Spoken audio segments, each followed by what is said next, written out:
첫 시간 주님께 안녕하세요. 대강교회 오훈 목사입니다. 3월 27일 금요일입니다. 하나님 우리에게 주신 말씀은 요한복음 17장 1절에서 12절까지 말씀입니다.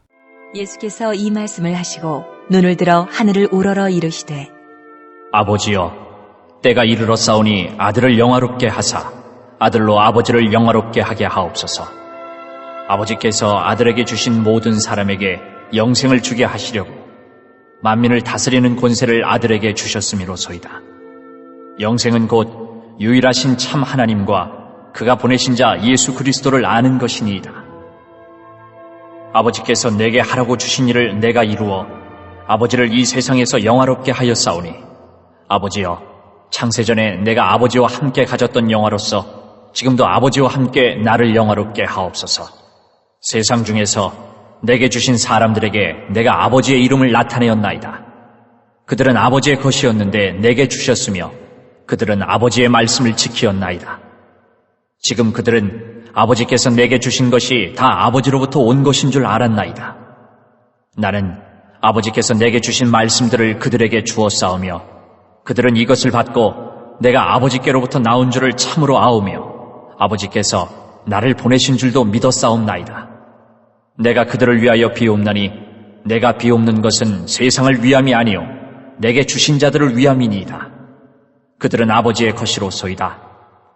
내 것은 다 아버지의 것이요 아버지의 것은 내 것이온데 내가 그들로 말미암아 영광을 받았나이다.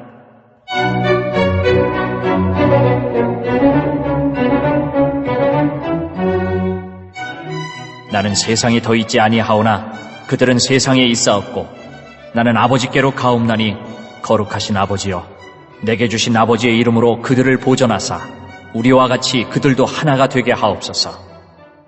내가 그들과 함께 있을 때에 내게 주신 아버지의 이름으로 그들을 보전하고 지키었나이다. 그 중에 하나도 멸망하지 않고 다만 멸망의 자식뿐이오니 이는 성경을 응하게 함이니이다. 아멘. 요한복음 17장은 1절에서 26절 전체가 기도입니다. 예수님의 기도의 시작은 이렇죠. 저를 영광스럽게 해주세요. 그래야 아버지도 영광스럽게 되시잖아요. 이렇게 말씀하시죠. 여러분은 이 말이 어떻게 들리십니까? 만약에 내 아들이 아버지 저 한번 밀어주세요. 그래야 아버지도 좋잖아요. 제가 영광스러워져야, 제가 높아져야 아버지도 좋잖아요. 또 주님 기도하면서 이번에 큰 상 받게 해주세요. 이번에 크게 성공하게 해주세요. 그래야 우리 교회도 좋고 하나님 영광 가리지 않잖아요. 우리는 사실 이렇게 생각하는 것이 마음이 편합니다. 솔직히 그래요. 17장 1절을 한번 보십시오. 아버지여, 때가 이르러 싸우니 아들을 영화롭게 하사 아들로 아버지를 영화롭게 하옵소서. 이렇게 말합니다. 하나님 아버지가 영화롭게 되는 것은 무엇일까요? 결국 그것은 하나님께서 계획하신 이 땅을 향한 구원 계획이 이루어지는 것이거든요. 이것이 하나님 아버지가 영광스럽게 되는 것이죠. 그래서 2절을 보면 예수님이 영생 이야기를 하십니다. 하나님께서 맡겨주신 자들에게 영생을 주는 권세를 예수님께 주셨다는 것이죠. 모든 사람이 다 죽음 앞에 있는데 이들에게 영생을 줘야 되는데 누가 이 영생을 줄 수 있는 권세가 있느냐라고 했을 때에 누가 이 권세를 가지고 있느냐? 우리가 빌립보서 2장 8절 9절 보면 이렇게 나옵니다. 자기를 낮추시고 죽기까지 복종하셨으니 곧 십자가에 죽으심이라. 이렇게 나오고 나서 바로 이름으로 하나님이 그를 지극히 높여 모든 이름 위에 뛰어난 이름을 주사. 이렇게 말합니다. 예수님께서 죽기까지 복종하셨다. 십자가에서 죽으셨다. 이름으로 하나님이 그를 지극히 높이셨다.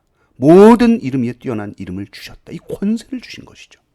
십자가에서 죽음으로써 주님이 영광 받으시는데 그 영광은 뭐냐? 바로 권세인데 어떤 권세냐? 모든 만물을 다스리는 권세입니다. 그 권세를 가지고 우리에게 무슨 선물을 주시느냐 했을 때 그게 영생입니다. 영생이라는 것은 뭐냐? 그건 그냥 죽지 않는다 이게 아니라 영원하신 하나님과 영원히 사귀는 것입니다. 그 하나님과 연결되는 것이요. 항상 그분과 교제하는 것, 그것이 영생입니다. 주님은 이 땅에 사시면서 온전히 이 하나님과 완전히 연합된 삶을 사셨고, 그래서 예수님을 통해서 하나님 아버지를 우리에게 완벽하게 보여주셨습니다. 모든 예수님의 말씀과 예수님의 삶 행위들은 모두 하나님 아버지를 보여주시는 삶이었고, 그래서 예수님을 믿고 따르는 사람들은 예수님을 보면서 정말 저 예수님의 말씀은 아버지께로부터 왔구나 믿었다는 것이죠. 그래서 예수님에게 있어서 이 예수님의 제자들은, 예수님을 믿고 따랐던 제자들은 너무나 귀합니다. 물론 이 제자들이 예수님 십자가 앞에서 지금 도망치기 일보 직전이거든요. 그런데도 그 제자들을 향해서 10절을 보십시오. 내 것은 다 아버지의 것이요 아버지의 것은 내 것이온데 내가 그들로 말미암아 영광을 받았나이다, 이렇게 말합니다. 예수님의 제자들을 향해서 예수님이 너희들은 내 영광이라고 그래요. 왜요? 주님이 목숨 걸고 사셨잖아요. 주님이 생명을 다해서 제자들을 사랑하셨잖아요. 예수님의 제자, 예수를 믿는 자들, 우리의 존재 그 자체가 주님의 영광이요 주님의 자랑이라는 거예요. 우리가 완벽하고 우리가 온전해서 주님의 영광이 아니라 주님이 나를 당신의 핏값으로 사셨다는 그 일 하나만으로도 나는 영광스럽습니다. 그럼 이게 끝인가? 아니죠. 그 제자들을 위해서 주님이 기도하시는데 하나 되게 해달라고 기도합니다. 나는 영광스러운 존재야, 끝, 이게 아니에요. 주님이 물론 우리를 영광스럽게 보시지만 그것은 우리가 온전해서 영광스럽게 보는 것이 아니기 때문에 주님은 그 영광스러움을 향해서 우리가 계속 거룩하고 더 예수님 닮아 자라기를 원하시기 때문에 주님이 기도하시는데 그 기도 제목이 뭐냐면 하나 되게 해달라는 것이죠. 예수님이 하나님과 하나이신 것처럼 이 제자들도 서로 하나가 되게 해달라고 기도합니다. 그러니까 보십시오. 예수님이 십자가에서 죽으셨다라는 그것이 결국 어디로 향하는가 했을 때에 하나됨입니다. 인생들의 하나됨.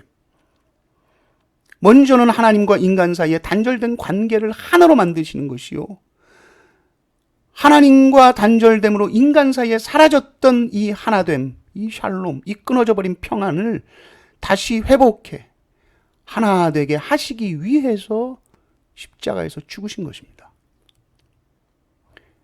예수님의 제자들이 이 땅에서 서로 사랑하며 하나가 될 때에만 십자가의 능력이 드러나는 것이죠. 그리고 세상은 깨닫습니다. 십자가의 사랑이 정말로 저들 속에 있구나. 저들을 위해 죽으신 예수님의 사랑이 참이구나. 예수님을 따라가는 제자들, 그들은 서로를 귀히 여깁니다. 귀히 여길 수밖에 없습니다. 왜냐하면 옆을 보니 그를 위해 주님이 피를 흘리고 죽으셨기 때문에 주님 핏값만큼 다 귀한 존재들이죠. 그래서 한 사람 한 사람은 다 하나님의 영광이요 주님의 영광인 존재들입니다. 우리의 영안이 밝아져서 우리가 이렇게 지체들을 보기를 원하고, 그래서 우리가 어디에 있든지 우리가 서 있는 어느 곳이든지 서로 사랑하고 하나 되는 그 영광이 넘치시기를 주님의 이름으로 축원합니다. 아멘.